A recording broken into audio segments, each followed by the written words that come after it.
So on this episode right here, we're gonna watch a video called An Interview with a Killer right here.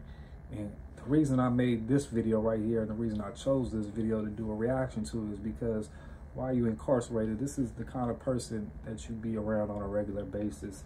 And just looking at the man, you can tell that the man ain't all there. Like, this could be your cellie though, you know what I mean? This is who you gonna be housed with, who you gotta live with. But ultimately, I just made this video to be an eye-opener, you know, once again, to bring consciousness to these topics of what life is like while you're incarcerated, because I feel like my demographic that watch these videos right here, they really need that eye-opener. So let's peep it out.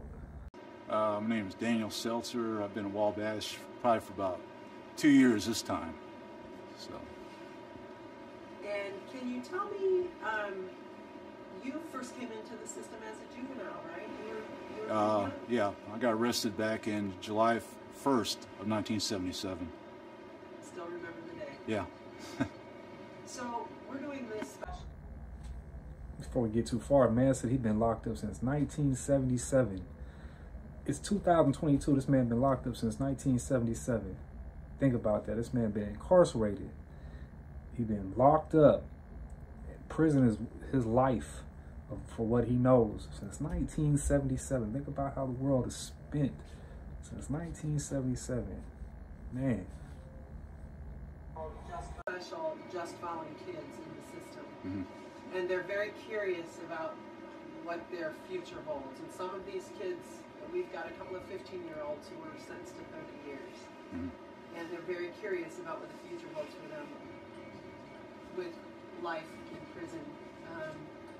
What would you want to say about what the experience is like from a young kid all the way to an adult now? Well, things are a lot different than what they were back then.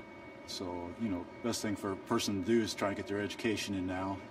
You know, save some money when they get out, and help in the long run. You know, it's trying to stay out of trouble, not get caught up in any gang stuff or whatever. So what was it like when you came into the system as a juvenile? You know, it's probably the best thing. It was rougher than what it is now. Right now, the DLC is kind of a kinder, gentler type thing, but prison should be a place that should be feared. And once kids are finding out, well, you know, hey, they got a print shop here, they can, you know, go and do this, go and play ball, and parents send them money for commissary, they got it made. You know, they have a good time. So when they get out, there's nothing. They're not scared to come back here, you know. So, you know, it should be rough. It should be, you know, back to the way it used to be. That's some real shit. You know, I see a lot of people when I was incarcerated that had 2, 3, 4 year sentences, little small sentences. It was nothing to them. You know, they'd be back on their third round because that's what they was. They was doing what we call life on the installment plan. You know, 2 here, 3 here, 1 there. And their families shipping them money. They got canteen. You know, they out there playing handball. You know, it's like a little vacation away from the streets, and then they get back right out there and keep fucking up until they get that life sentence. But they already institutionalized by the time they get that life sentence, and they don't even give a fuck. And then ultimately, they just another motherfucker doing a life sentence, doing time, and motherfucking having fun with that. But he said prison is a place that should be feared. If that ain't the realest shit ever, I don't know what is. And prison needs to be rough. And it should be, you know, it should be life-changing for you, you would think, right? It used to be. It should be a rougher place, you know, where they're feared to come back. Were you scared as a juvenile when you came into the system? When I first came in, yeah, I was. You know, I was pretty big back then, you know, but you know, it's like I said, it's not like it used to be. It's totally different. What would you want kids to know about what it's like to spend so much time behind bars? Well, I caught my second case back in June 16th, 1983, and I haven't been out since. So it's pretty, you know, it's not the place to be, you know. So he's actually been locked up since '83, not the '70s, but he got out, caught the second one that ultimately was the door closer that they ain't gonna ever let him get home in '83. Now, I was born in '83, so almost 40 years of his life he's been incarcerated behind that decision right there. Damn. It's not life. So you're just making it. You know, you have hope. You know, someday you'll get out. you know, you're just making it. They're making a huge mistake. Do you look back to your time when you were in as a juvenile and think about what you would have done differently, or what could you kind of tell them about? Well, you know, you always dream that, you know, things would be different. You know, that's, I think, one of the reasons some people survive is they have these dreams, you know, of how things could be. They fantasize, you know, that, you know, this or that, you know, but, you know, reality sets in. You know, you're here, you know, and it's not going to change. You know, things just don't change. Life doesn't, you know, stop out there. You know, it's going to change. You know, it just keeps going. You're not part of it no more. So what is daily life like on an adult cell block? Because yesterday we followed two kids who moved from the youth unit here. Mm-hmm. They transitioned into general population. For kids who are transitioning from the youth unit into the general pop, what can they expect? Yeah, pretty much the same thing. This is a juvenile thing. I mean, you meet new people, and you know, you're going to find out who's good and who ain't good to hang with, or you know, you just learn who's who. That's basically, you know, it's nothing tough. You know, it's just, you know, like I said, moving from one place to another, just meeting new people. That's all it is. It's probably a lot better for them because now they can get a job out here and you get moving around a little bit more than what they could before. So it'll probably be a little better for them. Do you think that juveniles who move into the adult blocks, are they targeted at all because they're so much younger? Or give the perspective from if a kid were to walk into your cell unit, how would he be treated? You'd probably have some people that try to take advantage of the situation, you know, or some might try to help them. There's a lot of good people in prison. A lot of people don't realize that, but there are a lot of good people in prison who try to help them. And, you know, if they don't want to go that way, you know, they don't have to. Now, there's a lot of good people in prison, for sure.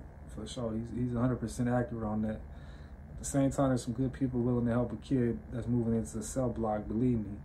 There's a whole bunch sitting back peeping, scheming, plotting on how to take advantage of that kid. Whether it's just running game on him to get some canteen or whatever it may be, there's people gonna prey on him no matter what, because he's weaker than thou at some areas in life. They gonna prey on him. Yeah, because I know the kids that we went with yesterday, at first they started out, you know, with a lot of bravado, you know, like, yeah, I'm going over to the adult side, and by the time they got there, they were so scared. Yeah. So we really saw a difference in their... Well, everybody's scared of change, you know.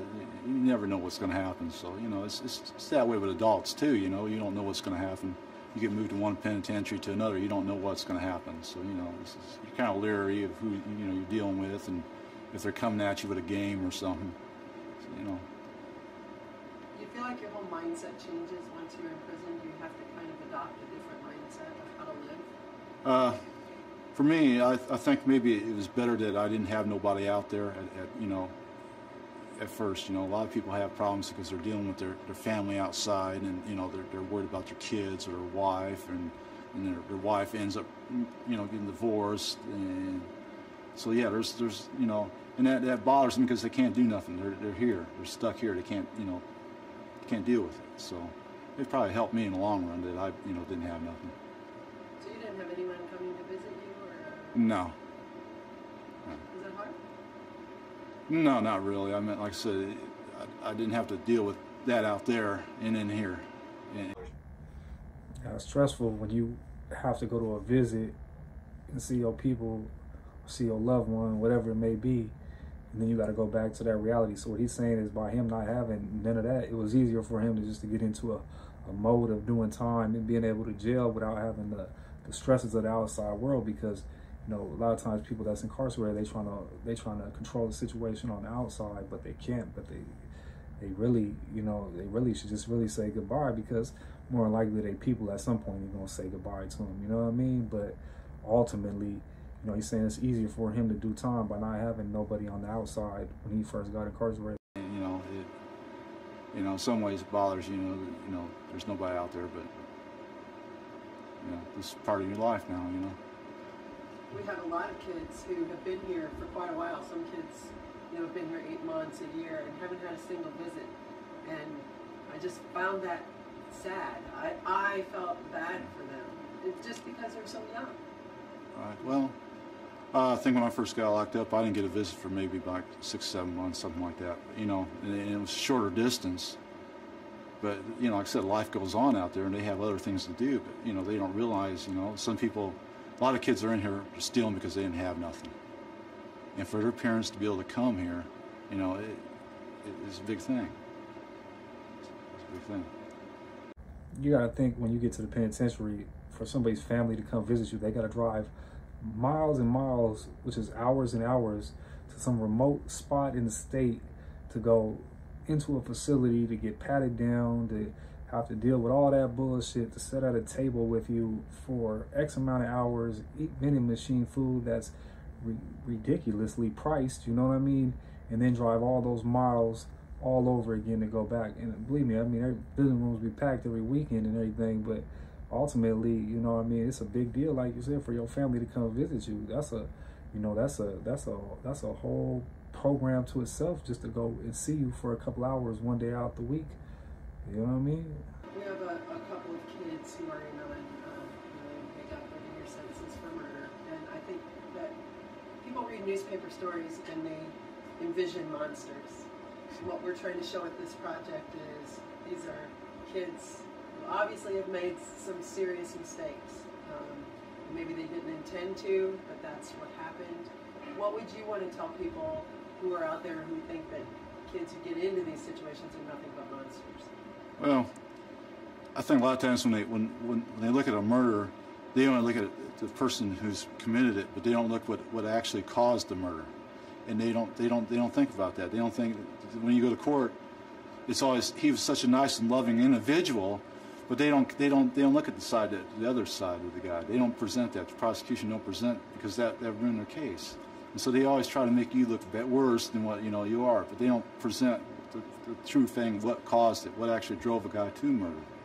Because like I said, there's a lot of guys in here that they're in for murder. I know a couple people at Pendleton that are in for 4 murders, and they're the nicest people you would ever meet. You wouldn't think it, and it's just something stupid they did. And one of them was he committed his youth when he committed it. And this big thing, St. Valentine's Day Massacre, it happened around here. And like I said, they're the nicest guys you would ever meet. But they was something stupid they did, and they were underused, doing drugs and stuff, and they just did something stupid. Is adult prison the place for kids? And you can answer that just by saying adult prison is not the place. Wow.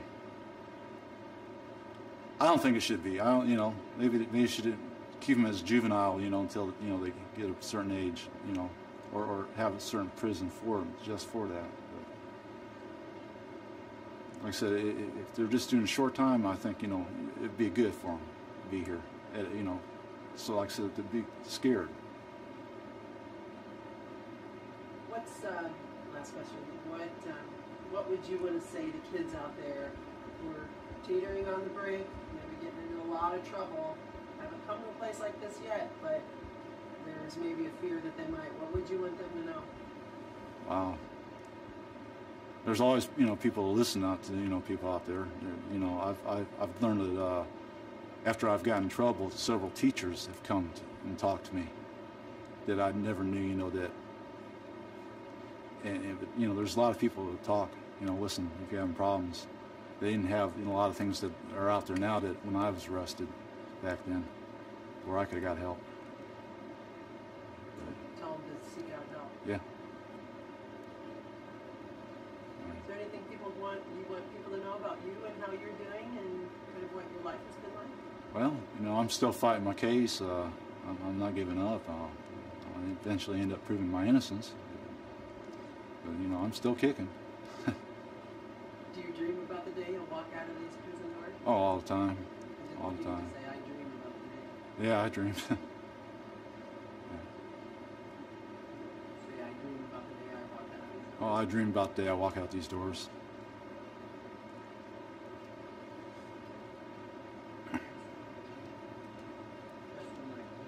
Best luck to you. Oh yeah, let's just how old you were when you first came into the system. 16. I'm 16 years old. It was my first offense.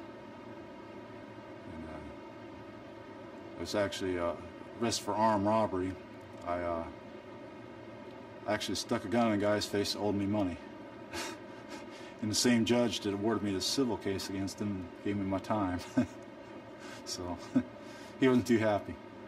So how much time did it give you as a 16-year-old? 10 years.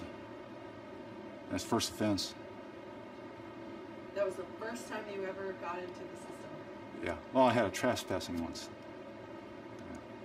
That was it. Do you remember being 16?